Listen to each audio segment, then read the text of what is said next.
And I think we're good. Thanks everyone for joining us this Wednesday afternoon. We have a Lauren, is it Bonilla? I go Bonilla, but Bon it's okay. Bonilla. People say Um, it anyways. she is here from the Office of Undergraduate Research Opportunities. But I know that that's gonna change potentially soon. That might be what you're announcing. So I'm gonna go ahead and turn it over to her. Well, great. Well, thank you so much for having me here. I mean, my goal for this meeting is to share with you about the program. I think probably many of you are familiar with UROP, but there have been some changes. Just in terms of, what UROP is and how it's serving students, but also what UROP is going to be. So, as Amanda said, there's like this new office. So UROP is going to be transitioning into the Office of Undergraduate Research. We plan to officially launch it at the Warriors Scholars Conference that is going to be held on Friday, March 27th, because that is the conference that Europe organizes, although now it's broadening out. We're having lots more partners to really have this be an event that showcases undergraduate research, scholarship, and creative inquiry.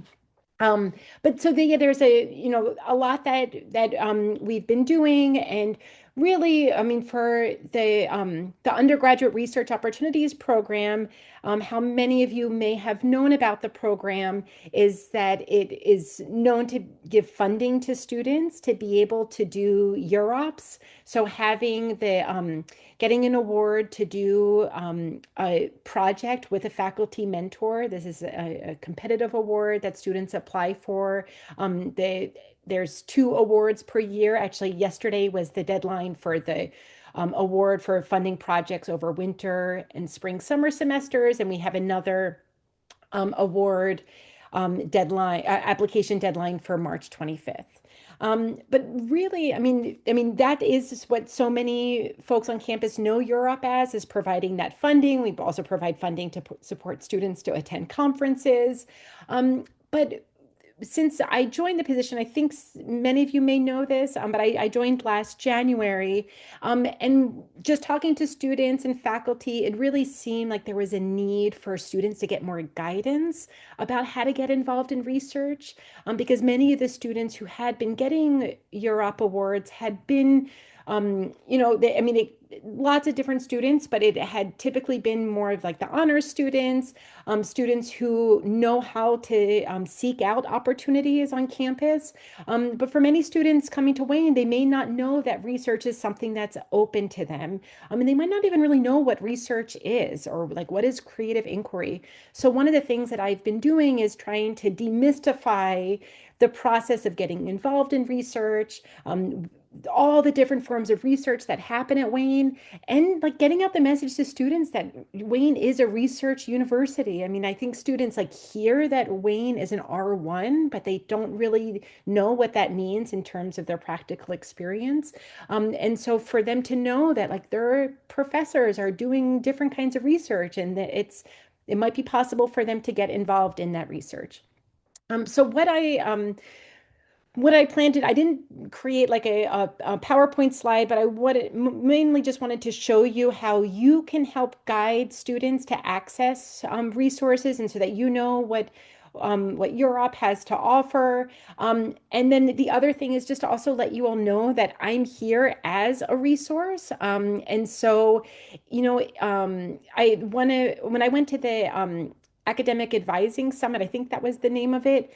It was such a wonderful opportunity to meet some of you and to hear about your experiences guiding students, because I do know that it can be a challenge, especially when students approach you and say, I want to get involved in research, and you provide guidance, and they may reach out to faculty, and faculty, there's many different kinds of faculty at Wayne. Some of them are very enthusiastic and great advocates of undergraduate research. There's others who are just so overwhelmed with interest, and they don't have a lot of spots, and it can be very competitive for students to be able to find faculty who can work with them. Other faculty who undergraduate research may not have been a feature of their work, and some of them are interested in it. Some of them don't have time or bandwidth to be able to support students. So I just wanted to let you know that I'm here to help you to if especially if you are having any difficulty finding opportunities for students. I'm happy to work with you. If any of you teach classes, I know that there is the I'm forgetting the name of one class. I my colleagues Lauren Orr in Office of Fellowships and Sophia Schwinn um, in study abroad, we went into one of the classrooms and we talked about what we offer. And so if you do any of the teaching on campus, myself and my colleagues are also happy to go into your classroom and to talk to your students. So what I'm going to do, I'm just going to share my screen. And then also if you have any questions as I'm talking, feel free to put it into the chat or raise your hand because I do want to make sure that it's just not me like dumping a bunch of information on you, that you can bring up things as well. So let me just make sure that I'm sharing the right application window. Just one moment. I sometimes have difficulty with my computer and sharing my screen.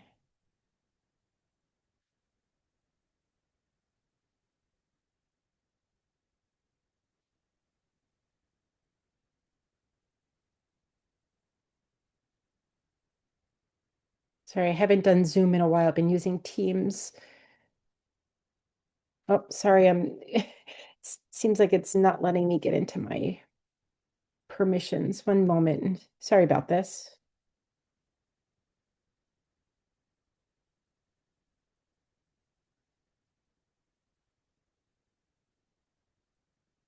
Um, Sorry, it seems like I'm getting I'm being told by Zoom that I can't share my screen for some reason.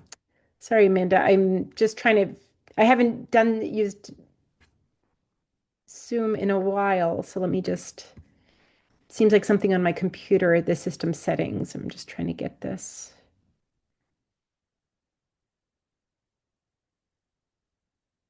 I did make you co-host. Yeah, it seems like it's my computer's own permissions. Let me just try this again.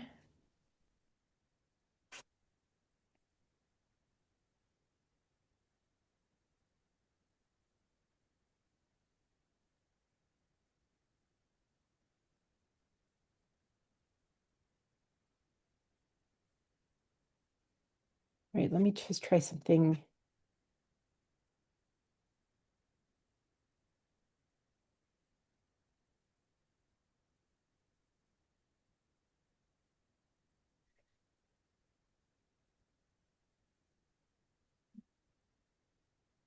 I'm sorry, my computer is saying my system settings will not let me share my It's screen. okay. Do you want me to?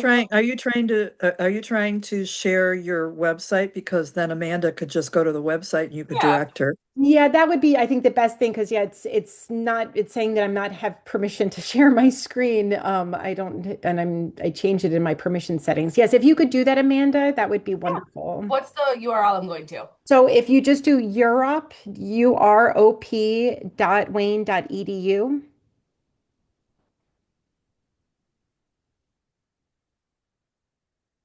You should be able to see it now.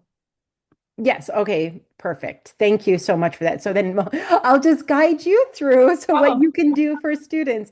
Um, so this is the UROP website. It's been I mean, I've been slowly making updates to it. I just as I said right before jumping on this call, I just made an update to add in that Forager one icon because that's something that I wanted to make sure that you all know how to direct students to. But it just got a little bit wonky with the placement of that. But so on I mean the website, trying to give more information to students about how they know about what we do, but there's a few things that I wanted to call your attention to so that you know that there are some resources that you can direct students to. So a big one that's on the website, and it's right here on the landing page when students come on, is that they're in that yellow box on the homepage it provides a link to the Canvas site. And so this is what I would recommend. So if you wanted to click on enroll in course, Amanda, because this is something that you can also enroll in the course so that you have access. If I mean, if this is some, if you have students in your the program that you oversee that students are interested in research, then I encourage you to enroll in the course so you can see some of these announcements and also some of the modules here. Because what I'm working towards with this Canvas site is that this is where I'm giving students a lot of communications. And thank you, Amanda, for going here.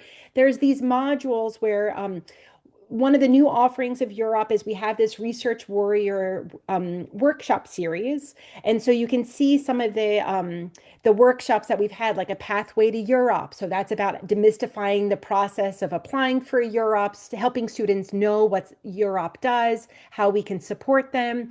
We had a workshop on crafting a successful project proposal. So in here, students can find the presentation over the winter break, or when things are when students aren't on campus. I'm going to be pre-recording myself giving these presentations. Right now, it's just the slides from the workshops, but this is so that students can access the material. So if they're not able to come to the in-person workshop, they can find these resources on the Canvas page.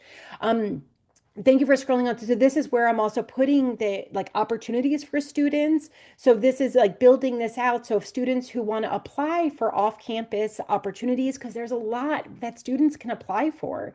For example, if you want to click, Amanda, on the NSF research experience for undergrads, this provides students they connect to a link where, I mean, we have a on-campus summer program through sustainable manufacturing, but students can also apply for these funded research experiences at universities all across the country.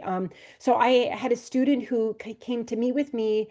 She did a computer science NSF research experience for undergraduates at Oakland University, and said it was one of the most transformative experiences of her life. Like, she went into this research experience kind of shy and really was interested in her research, but didn't, or research interested in computer science, but didn't really know what research would look like in it. Well, she came out of that program with such a passion for computer science. She came out of her shell working with students who are from different universities. And so this is really what we want to let students at Wayne know, is that there are things available to them on campus, but we can also help them apply for things off campus. And this is where I'm working closely with Lauren Orr in the Office of Fellowships to getting out the word about these experiences. So this is where, I'm slowly building this out so that it'll have up-to-date and robust information for students. Right now I have on-campus presentation opportunities, but one of the things that I'm also working on developing for the Canvas site and also for the website is directing students to classes that are research intensive that they can take. Because one of the things that I've been seeing is that, the UROP award is how a lot of students, want to do research because it's a paid experience, but we can only fund so many students. So in 2025, we funded 71 student projects, but we had over 100 applications, and we can't select all students because we have, of course, have limited funding. So what we want to be able to do is direct students to courses that you are familiar with in your departments and programs that are research intensive. And so, where UROP can help direct those students to what the opportunities are. And that'll be on the Canvas site. And then just if you, Amanda, want to go into the announcements page, because this is really there's a lot of information to share with students about things that are happening on campus now. So for example, letting students know that the College of Liberal Arts and Sciences, their research symposium is happening right now to go attend.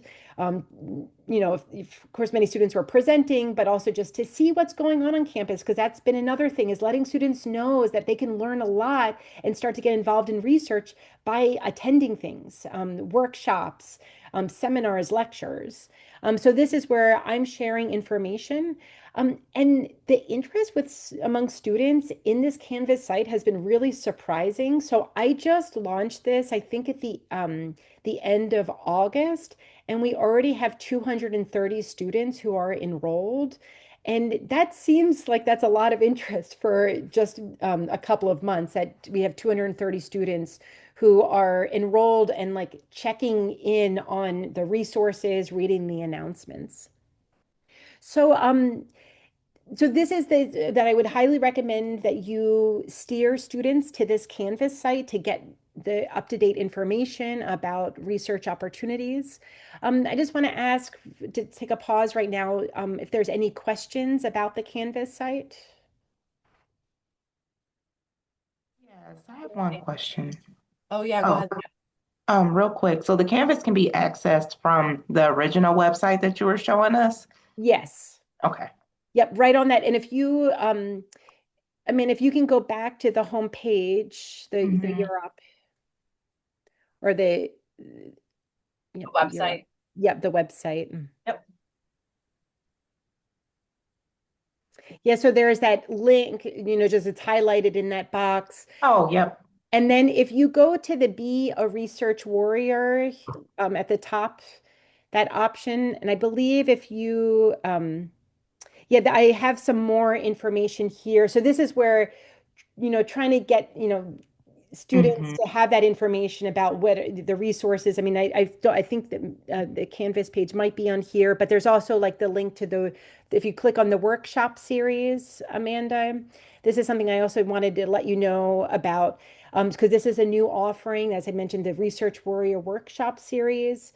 And so we've already had a number of these, like the Pathway to Europe info session. I'll have another one that's happening January 23rd, and I have a flyer that I'm going to send to you, Amanda, that you can circulate about that because the interest in the info session was huge in the fall. I think we had like 50 students who attended it.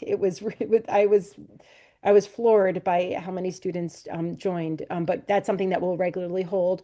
But there's going to be other info sessions in the winter and spring that are going to be a bit different. For example, we're going to have or it's not an info session, a workshop on different forms of research so that students often think about like the lab-based research as a traditional form of research to get involved in.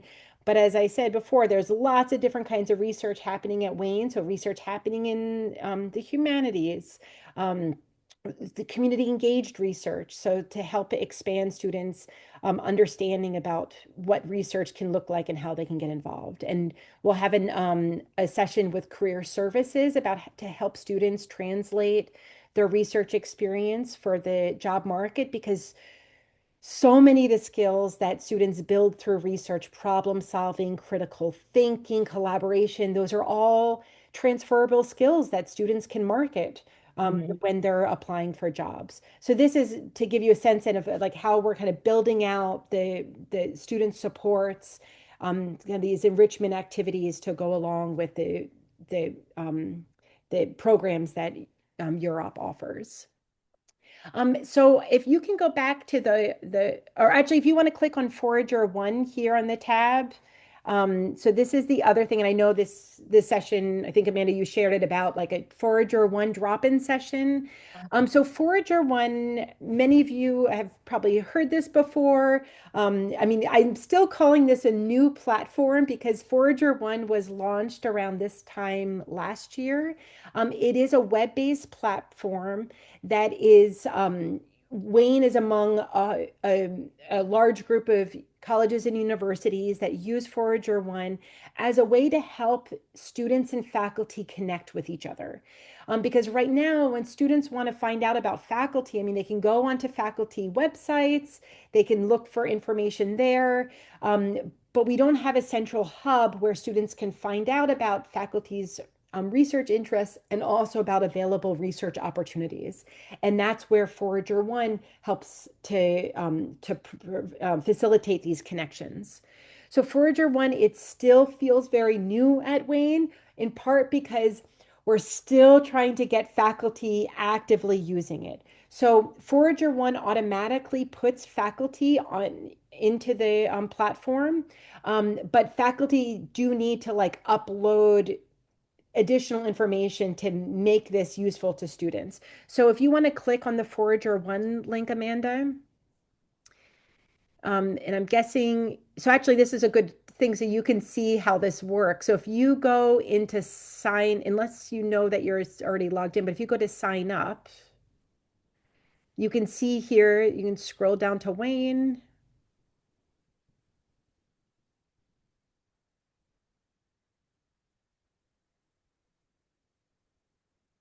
Yep. So, and I think you should be able, if you, let's see if it has a, yep, administrative staff. Oh, sorry, Amanda. Okay.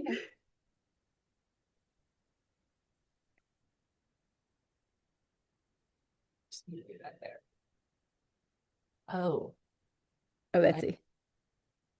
Gives you a lot of options. Is there um, advising in here? Actually, this is helpful for, I've never seen it for okay. um, a staff member. I don't know what to choose for this. Let's see. Oh, here. Yeah, that. Okay, so now Amanda, you have your profile. So that wasn't too difficult to like get that set up. I mean, for a student, of course, it's more straightforward.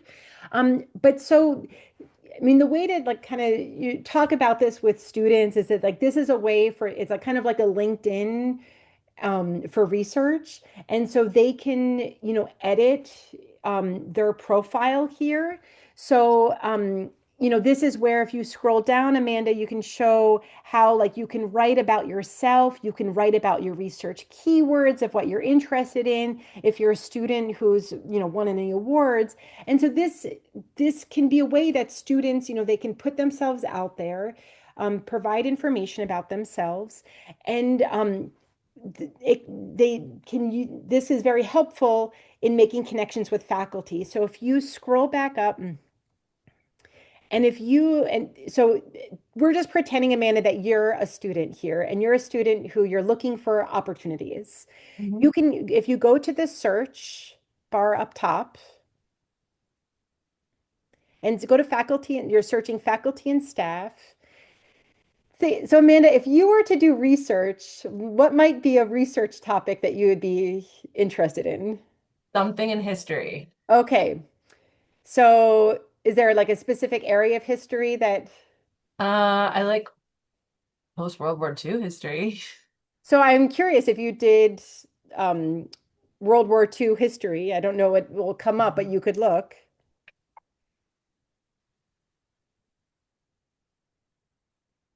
Huh.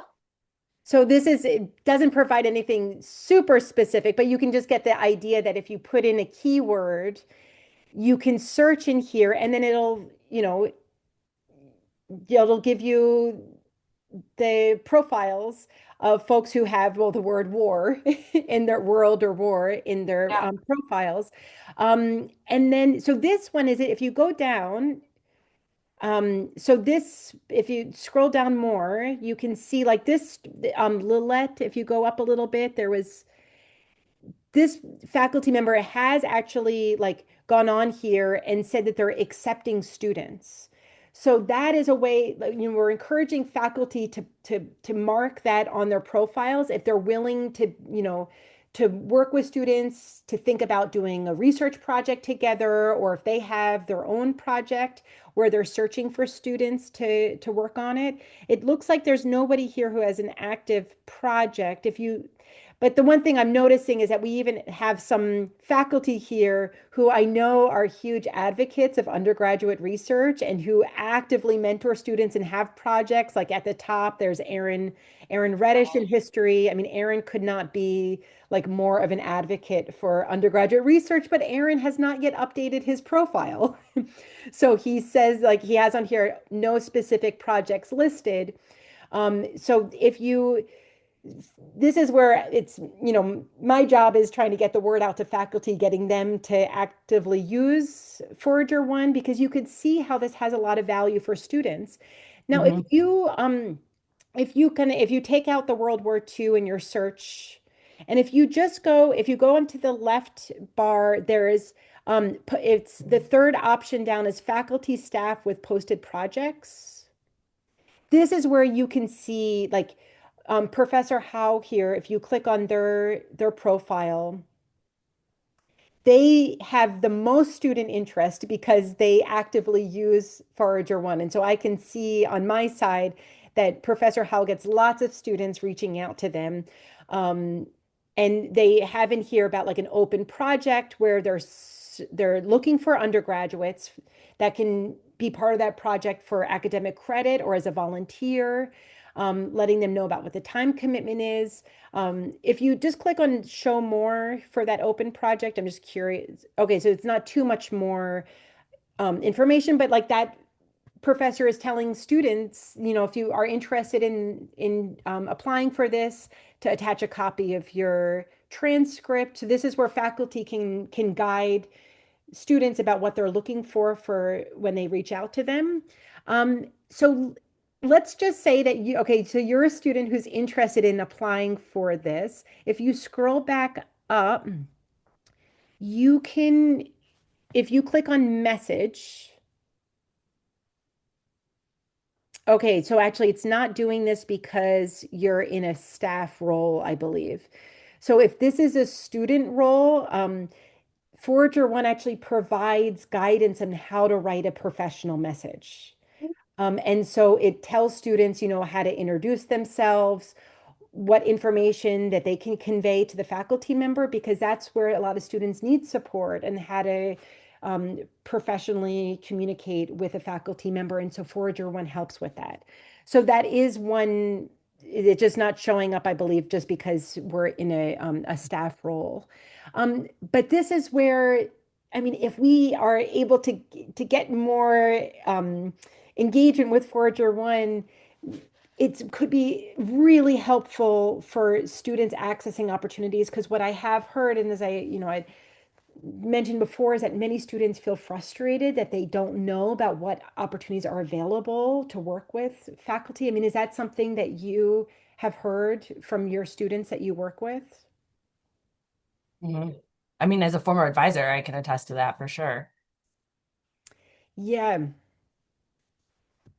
Yep. So, and especially those students who are maybe the more like introverted students, or they might not have that social capital to know how to find the information or like, you know, put themselves out there. That's where we see Forager One is so helpful. But it's hard at Wayne, just a new platform, getting folks using it. But I am trying to get that word out. But I feel like also, if the more students who are using it, if the students are telling faculty, then the faculty will also see that this is of great value to students. Mhm. So any questions about Forager One? I know it's a little bit difficult, just you kind of have to go in there and just poke around with it, but you can see that you can search by division and department. You can search for projects seeking undergraduate students. But because Forager One is pulling the content from faculty pages. So this one is interesting. If you just passed Professor Singh in engineering. So Professor Singh just learned about how like Forager One works, and it's so exciting to see that he's already posted information about new projects that he's recruiting for. So that's just wanted to call that out there, that like it's cool to see that there are faculty who've just learned about Forager One and are actively using it. Yeah. Lorianne has a question. Mhm. Yeah, Lauren, I was just curious. It seems to me like one of the ways to get faculty involved is maybe to go to, like, I know that our dean in the College of Liberal Arts and Sciences, they have faculty or chairs meetings. And it seems to me like if you could present at one of the chairs meetings or even start contacting the chairs to have the Forager One presented at the departmental assemblies or something like that. It seems to me like that would be a way of getting the word out a little bit more because really our chairs are kind of like the faculty liaisons.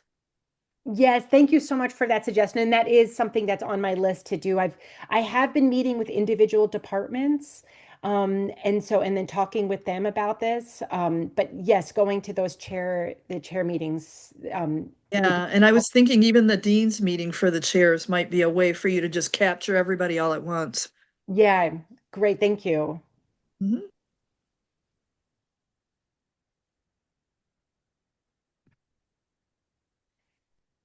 Yeah, so this is, I mean, Forager one, I mean, I think that, because when it was announced that there was like these info sessions about like how to use it, but it is pretty straightforward, as you just saw with Amanda signing up, like that just took like less than a minute, and now she's on Forager one. And I mean, it's just building up the profile. But this is a place where I mean, I think right now there's 35 active projects that are where students can apply for. Yeah, as you can see, like some of these folks who have these profiles are very active advocates of undergraduate research on campus. Mhm. Cool. Yeah, so I mean, it just since I'm very sorry about not being able to share my screen, and I'm going to figure out what is going on with my computer to allow for that. So thank you, um, Amanda, for doing this. But I just wanted to open the conversation up to just while I have you all here. Just like for things that you think need to be on my radar for supporting to how I can better support you, students, the campus community around undergraduate research, if anybody has anything to share.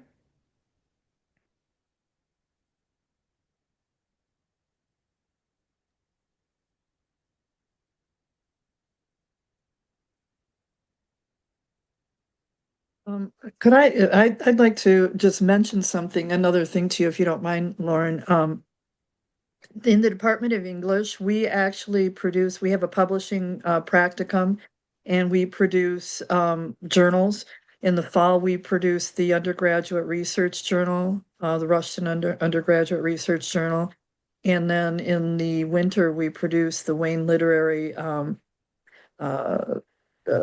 the Wayne Literary Journal. And I'm wondering if contacting those professors too might get things because they for the undergraduate research journal in particular they ask for humanities and social science papers across the university, so that might actually be a way of even kind of handpicking those professors and getting right into that class and getting that information.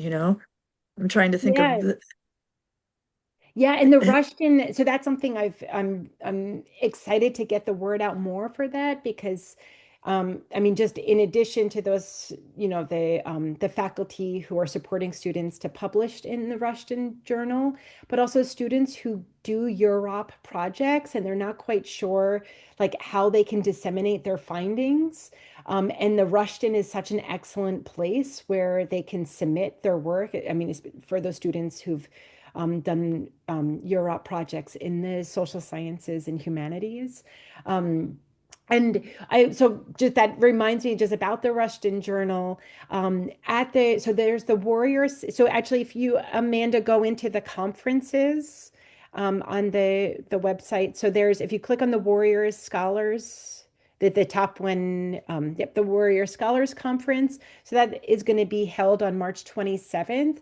So we're hoping that, or I mean, I've already talked with Jamie Goodrich in English about having the Rushton at that conference, and so like really bringing in the resources that are available on campus and having them part of the event so that students know that these are resources at the university. I love this idea. I'm sorry to take some time, but I'm really excited because the Rushton actually was an undergraduate conference and I ran it. So, and that's why I'm all excited about this and kind of interruptive because I'm so excited to think about it also, having a connection, direct connection with the conference and with the NCUR also. Yeah, well, thank you for sharing about how you used to organize the conference. And for me, being a newcomer to Wayne, it's really helpful to know about that history, that it came out of the conference. And I will make the plug about this year's Warrior Scholars Conference, and you can see it here on the website, that we want to, for students to present work at different stages. And so it could be, early stage research that they're presenting. Or it could be work from like a class or a capstone project, research assistantship, study abroad experiences, to really make this an inclusive event to showcase the amazing scholarship that undergrads are doing across campus.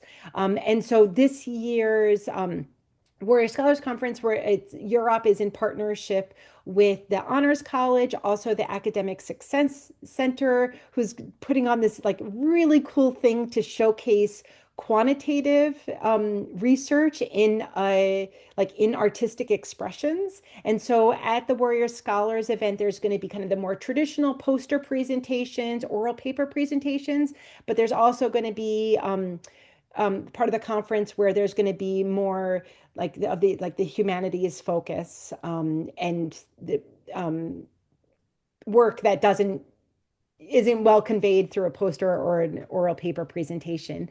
But thank you also for talking about the NCUR. So that's the National Conference on Undergraduate Research. And if Amanda, if you want to click down there. So this is something that Wayne every year supports a group of students to attend the National Conference on Undergraduate Research. So it's the largest undergraduate research showcase in the world. And last April, I went with 22 Wayne students to Pittsburgh, where they presented. So that was a large group because we were able to take a bus there. So it was, we could handle a large group. In 2026, it's going to be in Richmond, Virginia. And so I'll just be able to take a small group. Um, students who are on the UROP Canvas page or have been UROP awardees. They've been sent information about how they can submit an abstract to register to present. The National Conference on Undergraduate Research pretty much accepts most student submissions. The one thing is that for UROP, we can only fully fund a small group of students to be able to go. Oh, I just heard from Laura that you chaperoned NCUR one year. It's such an amazing student. It is such a fantastic event, and it means so much for students to be able to like leave Wayne and just to be in an environment with peers from all over the country, from very different universities, community colleges. And then the other part about this, and this is something, not just for us supporting students to go to NCUR, but we also give the conference presentation funding awards for students to present at conferences because it just like gets them into a new place. So it's not just about presenting at a conference, but it's just really growing through like going to a different city, learning about a new part of the country. Like when we were in uh, Pittsburgh, I just kept telling the students like attend things at the conference, but like get out into the city, like use this as an opportunity, like just be in a new place and learn. And so that's like it allows for growth in many different ways. One of the most memorable takeaways from going with the group to Pittsburgh is a student shared that she felt like an adult for the first time going to Pittsburgh. Like this was her first experience, like traveling without her parents and just like being able to be on her own and just figuring out logistics in a new city on her own. That was like the one of her big takeaways, and I loved hearing that. So this is something for you to put on the radar of students because they don't have to be students who've received UROP awards. So UROP will support, can help fund students even if they did not receive the award through the program. But as I said, this year because it's in Richmond, Virginia, we can't fly a large group of students there because of the expenses. So we're giving priority to students who've never presented off campus before and those who are nearing the end of graduation.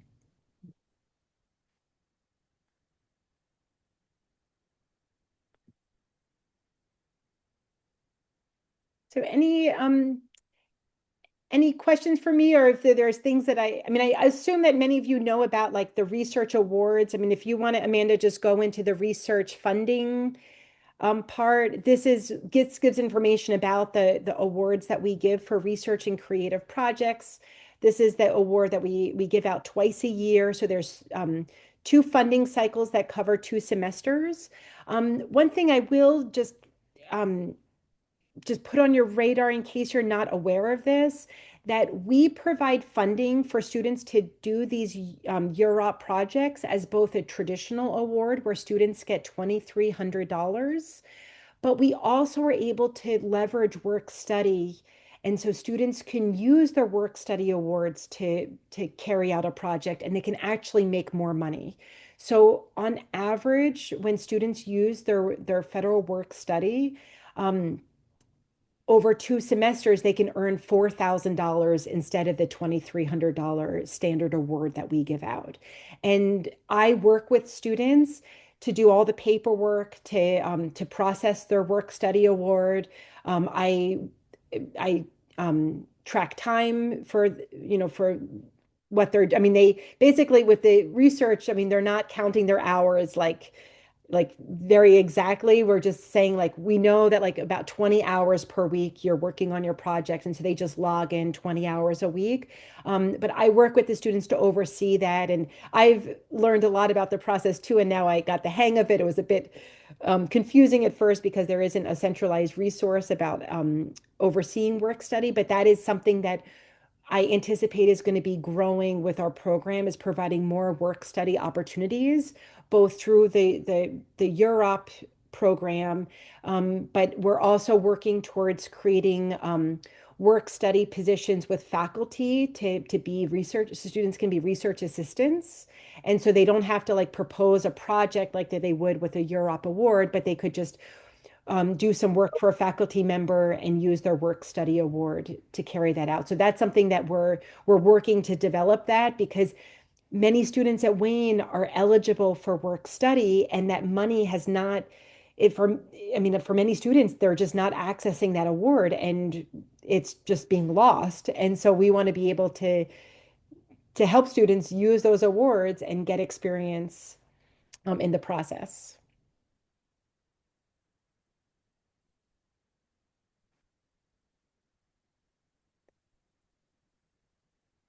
So any questions?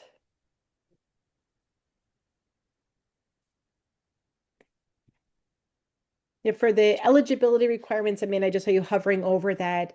For students to be eligible for applying for the awards, it's pretty I mean it's pretty open. I mean, the students do need to be enrolled at least half time and in being good academic standing. Um, but I mean, it's open to students in any field across campus. And the main expectations we have for the students is, of course, carrying out the project that they proposed, having a relationship with their faculty mentor where they're checking in with each other, but that they also present their work at the Warrior Scholars Conference, and they do need to submit a report. The report it can be many things. So, I mean, for Europe, we really just want to see what students did and what they learned and how they grew through the process. For some students, they can use their final report to advance their own academic portfolio. So if they're working on a thesis or if they want to write a publication or create a public document, they can also use that final report requirement to do something that serves them in their own studies. Because we just want to avoid students having to just do this extra work where it's not really supporting them. I mean, we do need to know like how the project went for them, but they could use this as a way to produce something that is useful for their academic portfolio. Mm. Anybody else have any questions for Lauren?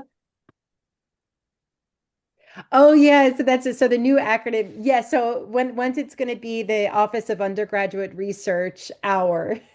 So that might be the acronym for when we launch the officially launch that the Office of Undergraduate Research. Well,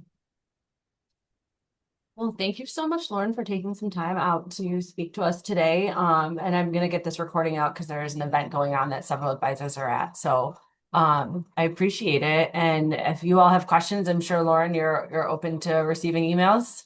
Oh, most definitely. Like, please reach out to me. And really, like, what I've learned is that you advisors are the most important stakeholders, like, because you interface with students. I mean, you are the go-to people. And so that's where, like, I am just happy to work with you in any capacity. If you have any questions, and if you're experiencing where students are feeling frustrated, if they're, having trouble connecting with faculty. I don't know if I have the answer for it, but I'm here to work with you and to strategize about how we can address those challenges. But you're so important, and so I really appreciate being able to speak in front of you all. And yeah, please do reach out. Awesome. In the chat. Thank you. Awesome. Well, thank you so much, everyone. Stop sharing and stop the recording. I will